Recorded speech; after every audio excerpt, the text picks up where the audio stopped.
Hello, hello, hello. How's everybody doing? Whether you're watching us live or enjoying us after the fact, I hope that you're having a great day, night, afternoon, evening, early morning, whatever it is, wherever you are. Super excited to continue our networking supercharge conversations as we get ready to launch the updated editions of Networking in the 21st Century and Networking in the 21st Century on LinkedIn. I'm having great conversations with some of my favorite I would say networking partners, but favorite people. And that includes definitely my guest today, Bekah Carlson, also known, just like I'm known as D Fish. She's known as Bekah. Bekah, how are you? I'm doing well. It's great to be with you today, D. Oh, so great that you could join me. Bekah is a fantastic networker. She also runs Carlson Integrated, a great marketing company. And I know that she actually gets a lot of her business from networking. So good person to learn from. And let's just ask the question, Bekah, what one activity has had the biggest impact on the quality of your network? You know, it's interesting because you start with a question about not quantity, but quality. And I appreciate that differentiation. And it was a fun question to think through because you can be a part of a lot of different enterprises that really grow the number of people within your network. But when we're talking about quality, I do have one tip and one experience that I think I have replicated multiple times that really helps get that quality network built. And that is getting involved. Okay, lay it on me. What do you mean by that? So, I mean, getting involved in organizations and associations, and there are opportunities out there in a myriad of ways, whether that's in your community, whether that's in academic organizations, whether that's in professional associations. All of these elements and all of these areas really allow you to get to know people while you're working side by side. Certainly there are business, right? Because there are business transactions and like you've done a deal with somebody. I'm from a commercial real estate background, so that done a deal language is very, very native. It's all good. But you want to be people that you haven't had a chance to do a deal with or work side by side on a project with. And what better way than getting involved? I love that. I mean, that's something that I found has actually been very valuable, even in my background. I mean, I think when I first started Rockstar Consulting, I got really involved in the Evanston Chamber of Commerce. That's the town I was living in at the time. And you're right. It's not just about joining an association, for example, and then just showing up at one of the meetings. It's actually about going, hey, how do I find a way to actually kind of embed myself in this structure? So like I got involved in the membership committee, actually was eventually on the board of directors, and really like that supercharged the relationships I have, right? It went from just, oh, we see each other at the networking happy hour once a month, maybe two. Hey, we actually got the chance to know each other and find out a lot more about, each other's businesses, and just kind of, we found out a lot about each other, me and the other members of my committee, just like on a human level, right? Right. Well, there is an intrinsic element to business that we all want to do business with people that we know and like and trust. Old school sales adage, love it. Right? Know, like, and trust, baby. So in order to do that, you have to get to know people. Yeah. And let them get to know you, right? For sure. And because I think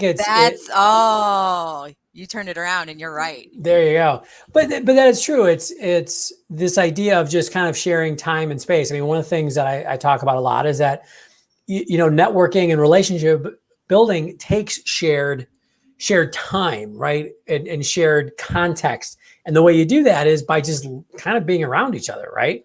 Right. It's almost like with kids, it's not about quality time, it's about quantity time, because you can't just be like, okay, here's the 5 minutes that I have for you, and we're going to have a deep and impactful conversation. And it's the same in business. You can't just walk into a networking event and go, oh, okay, I had a 5-minute conversation over the cold hors d'oeuvres with this person. We're tight. So you said there was an experience you had with this? Well, I actually have a recent experience, and it correlates with getting involved because I joined my local Toastmasters group, and I was a commuter for 14 years. Okay. I did all of my work all of my relationships were the North Shore. I had zero relationships outside of my kids' school in my actual community. Mm-hmm. I didn't love public speaking. I knew I needed to get some practice, so I joined my Yeah. local Toastmasters club. And because of the opportunity to get involved, they needed some people to take roles. So I accepted a role as a vice president of PR because it made sense with my background, and honestly, we needed it. so I was okay, no problem. Well, that gave me the opportunity to go into a couple of local establishments and ask if we could hang little flyers and posters. And that was pre-COVID, but certainly something that we were able to do. And then being involved in the group meant that I really got to know the other group members. And so my house has been refied because of my amazing friend Scott in my Toastmasters club. Nice. I'm now doing business with a local lactation consultancy business because she knows me. And she really knows me because we were in the trenches together on this board for Toastmasters. So there are really neat pieces that you may not expect, that even when you're doing like professional development like Toastmasters, it does correlate into building business, even if it's not your primary goal in doing something educational, for instance. Yeah, for sure. I love that. And I would almost go so far as to say, especially for somebody who's really looking to maybe build up some momentum for their network, either because they haven't been networking for a while, or they're new to their industry, or they're a younger person. I think it's almost more valuable to join one group and get involved than join three just to like show up as a face at a meeting every once in a while, right? Absolutely. Because you kind of build those, as you said, it's you build an actual relationship. And I would also say too, it's not necessarily about taking a leadership role. You and I both share experiences where we were like in a leadership role. And I think that kind of scares some people, or they go, hey, I just met these people, or even just, I don't have a lot of time. Almost every organization or association or anything has committees, right? There's always a subgroup of that organization that's doing something. Like, just get on something that, even to your point about doing the PR role, it's like that is already in alignment with what you know and are comfortable with. Right. But just even like helping, right? Just volunteer, or even volunteering. Something I've often suggested is be the volunteer to like check people in at the event. Like, if you want a great way to meet some more people and kind of get in the know, right? I love doing that. You have to meet all the people who come to the event. The people that run the event love you, right? And yeah, you show up a little early. You start having some conversations there. You might be there a little afterwards. You're having conversations. That's it's such a great idea, but it's also, I love that you're saying basically take it to the next level. Don't just check the box, which is, and I think this happens a lot. Oh, I joined my Chamber of Commerce. I joined Toastmasters. I, joined this professional association, right? Which is something that is pretty common advice. But if you're going to be there, actually use it, right? Exactly. And I'm glad you were talking about the check-in piece, because I don't know if anybody else experiences this, but sometimes it's hard to remember names. And you may be I remember the face all the time, or I remember the printed name, but I don't know who they are. Mm-hmm.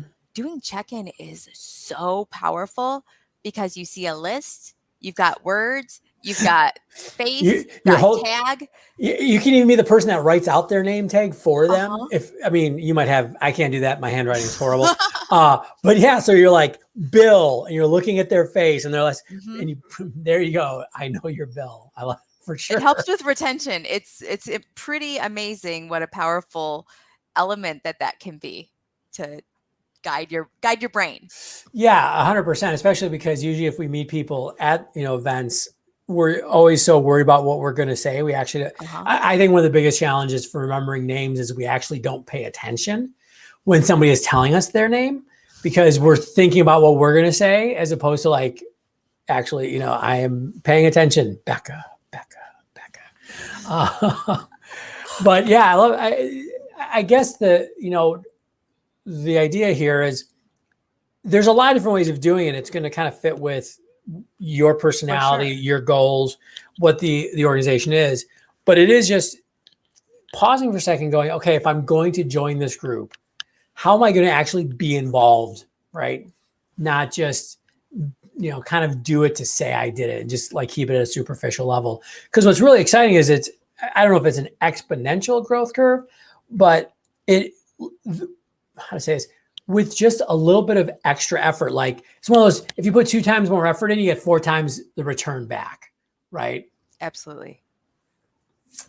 I love it. I think it's been great. Boom, 10 minutes. We're in, we're out. Hopefully everybody has gotten some good ideas of how they can actually be a little more deliberate and intentional with their networking.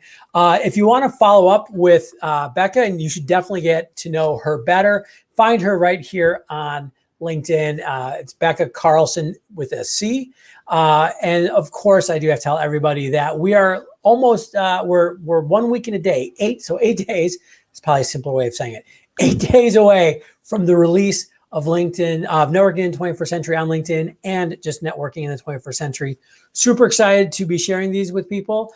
In fact, there's gonna be a special announcement on launch day, September 30th. So, look at my feed on that day, or just send me a quick message, because there's gonna be some pretty cool things happening. And everybody have a great day. Bye, Bekah. Bye.